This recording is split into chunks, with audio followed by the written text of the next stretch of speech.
예, 사랑하는 평강가족 여러분, 반갑습니다. 추석 연휴를 잘 보내셨는지 모르겠습니다. 이제 이번 주부터 다시 하나님의 말씀으로 하루를 여시고 또 기도 제목으로 삼는 시간들이 되었으면 좋겠습니다. 솔로몬이 성전을 건축하고 기도하고 축복하고 희생제사 한 이후에 하나님은 다시 나타나셔서 이 성전 건축 속에 담아내야 할 신앙의 내용들을 다시 한번 이야기하면서 특별히 오늘 9장 1절부터 9절 중에 특별히 부정적인 부분들을 좀 발췌하여 이러이러할 때 그 성전은 무의미하고 회파될 것임을 다루는 그 부분을 다시 한번 볼 수 있도록 합니다. 자, 여기에서 보시면 땅에서 끊어져 버린다는 것은 결국 그들이 포로가 될 것이라는 것이고 성전이 결국 파괴될 것이다 라고 하는 것으로서 이 열왕기서를 읽는 이 독자들은 현재 이것이 실현되어져 있는 그의 후손들이 됩니다.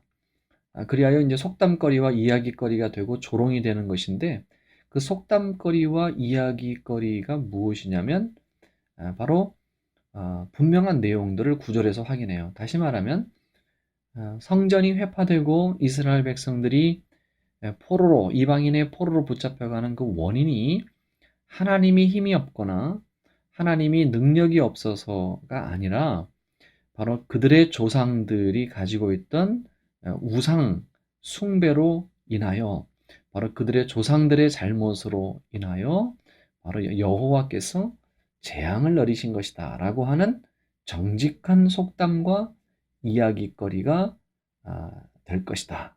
조롱이 될 것이다 라고 이야기를 하는 것이죠. 다시 말하면 하나님이 욕먹지는 않아요. 하나님이 욕먹는 것이 아니라 그 하나님을 버린 이스라엘 백성들이 욕을 먹게 되는, 조롱을 받게 되는 그러한 어떻게 보면 사실에 입각한 속담거리와 이야기거리가 됩니다. 이걸 누가 이야기하냐면 모든 민족 가운데에서 속담거리와 이야기거리가 되게 하겠다라고 하는 것으로서 어떻게 보면 이것은 부정적인 의미의 선교라고 할까요? 실제로 그 일은 이제 발생하게 됩니다. 그래서 부정적인 의미로 모든 민족 가운데 하나님의 살아계심을 증명하는 계기가 됩니다. 그래서 하나님은 우리를 세상의 솔로몬과 같이 세상에서 높이어 자신의 살아계심을 증명하기도 하지만 이와 같이 우리를 세상 속에 낮추어서도 얼마든지 하나님은 하나님의 살아계심을 증명할 수 있습니다. 그래서 이 부분을 우리가 한번 보시고 지금 바벨론의 포로와 성전 파괴를 목도한 그들에게 어떻게 이 말씀이 위로의 말씀이 되는지 그 부분을 한번 오늘 묵상해 보도록 하겠습니다. 우리가 이제 아이들이 잘못하면 이제 혼을 냅니다. 혼을 내고 그러는데 히브리서 말씀에 이 하나님도 우리를 아버지로서 어떻게 징계하시는지에 대한 부분을 다루고 있어요. 12장 5절에 보면 이제 꾸지람도 하시고 6절에는 이제 채찍질도 하신다라고 하는 것이죠. 여기에 대한 우리들의 자세는 이제 어떠해야 하냐면 낙심하지 말라는 겁니다. 그러니까 왜 낙심하지 말고 참아야 되냐면 이 징계를 통하여 확인되는 것이 있다는 거죠. 그것이 바로 뭐냐면 우리가 친아들이라는 겁니다. 아버지이기 때문에 친아들을 징계하는 것이고 만약 아버지가 아니라면 아무런 징계도 하지 않는다라고 하는 것이죠. 여러분 이 내용들이 바로 이제 징계 앞에서 요구되어지는 히브리서 11장 12장이 믿음이잖아요.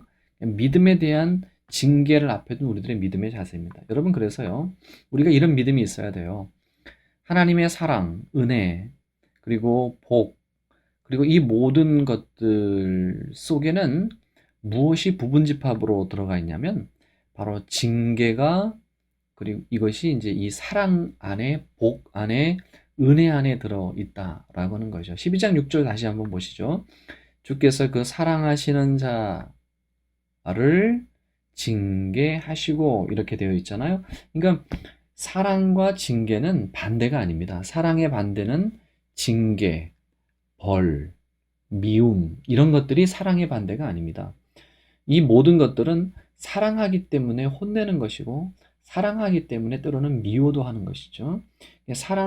이 사랑 속에 이 징계가 들어가 있는 것이고, 또 하나님의 은혜가 들어가 있는 것입니다.